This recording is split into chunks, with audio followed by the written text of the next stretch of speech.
Hey everybody. So earlier this week, I talked about the effects of sleep deprivation on kids. And today I wanted to talk about what the effects of sleep deprivation are on us as moms and parents. There's a lot of overlap here, so it may sound like I'm repeating myself. And I also wanted to let you know that the reason why I'm talking about these things isn't to add stress on top of what can already be a really stressful situation. Which is your child not sleeping well. But it's to let you know that the effects that you're feeling are probably real, not imagined. You're not exaggerating that you feel terrible if you're not sleeping well.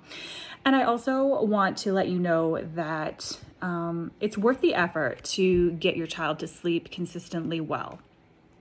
Sleep is something that can be learned, especially in kids 2 and older. It's something that can be learned in almost every child. So I just wanted to let you know that you may be exhausted. There are things you can do, and it's worth the effort to get your child to be sleeping well consistently for their sake and for yours. So I'm going to go into some of the nitty-gritty findings for parents, which, like I said, are a lot the same for kids. There's some interesting findings too, like first of all, sleep-deprived adults are less facially expressive, and of the facial expressions that they have a hard time forming, they have the hardest time forming happy facial expressions. After only one night of sleep deprivation, parents were less talkative in general, and had less positive affect in their voice and speech and more negative affect. In general, sleep-deprived parents just looked sadder. No surprise there. And then there's a two-way correlation was found between sleep deprivation and postpartum mood disorders. So those who were sleep deprived were more likely to have postpartum mood disorders, and those who had postpartum mood disorders were more likely to be sleep deprived as well.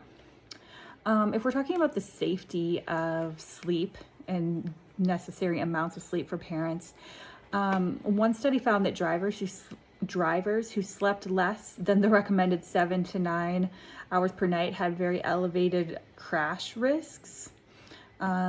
I think there are many of us sleeping less than 7 to 9 hours a night.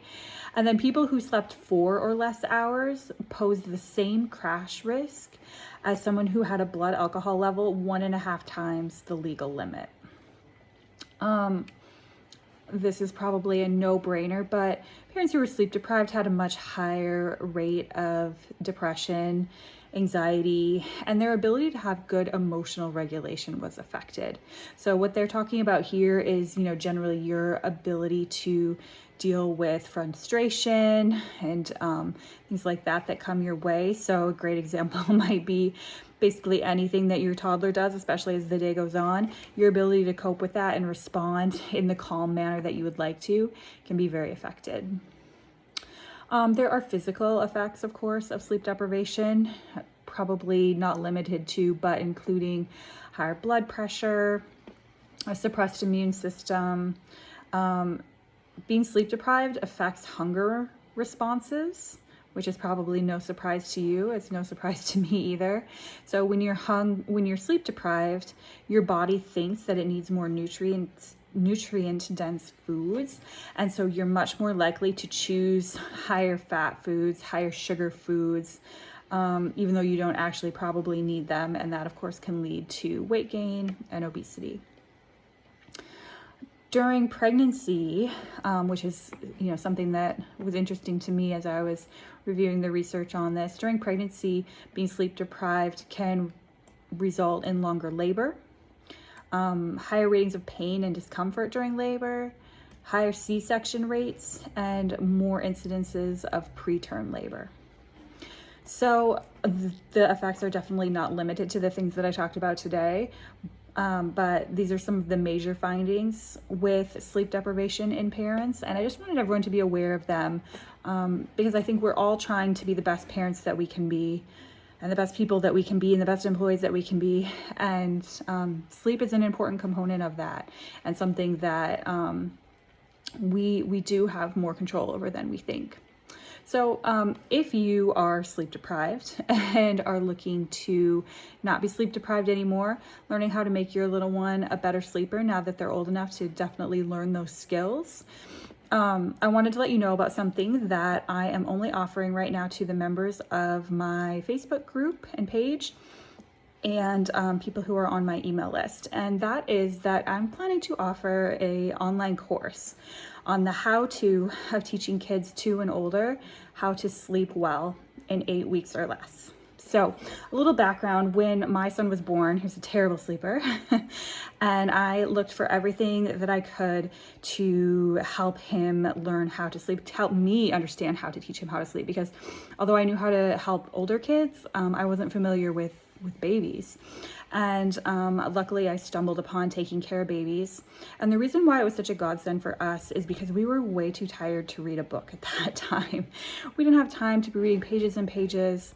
And taking care of babies was an online course that broke everything down really quickly in a way that we could digest that information while we were laying in bed. It got my husband on board because all we had to do was watch the videos. So I decided I should do this for parents of kids who are older. And my plan is to make this course the most comprehensive how to sleep course available for kids 2 and older. I also plan to include community support because that was really valuable to me during the time that I was taking an online sleep course. And I'm also planning to do weekly live hour-long Q&A sessions so that any questions that come up while you're doing the course yourself, you can submit and I will answer weekly to the members of the course. So like I said, I'm only offering it to people on my email list and in my group right now. And I'm asking for founding members to help me with designing the course a little bit because I want to make sure that it's addressing the needs of everybody. So I'd love your feedback. And for that reason, for founding members, I'm going to be offering the course for $129, including the community support and the Q&A sessions. So that's over $100 less than it will be when I officially begin selling the course, and that price is going to be available until this Friday, because at that point I'm going to have the founding members that I need to start gathering that feedback, and then my plan is to launch this course officially on March 2nd of this year. So I just realized Friday is tomorrow. So I'm offering the price to founding members until midnight Eastern time tomorrow.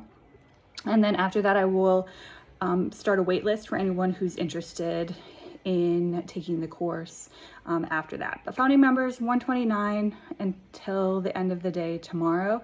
If you're interested in offering me some feedback and suggestions on how I can make this the most helpful course possible for all of you guys. So thank you for listening, guys, and I will talk to you soon.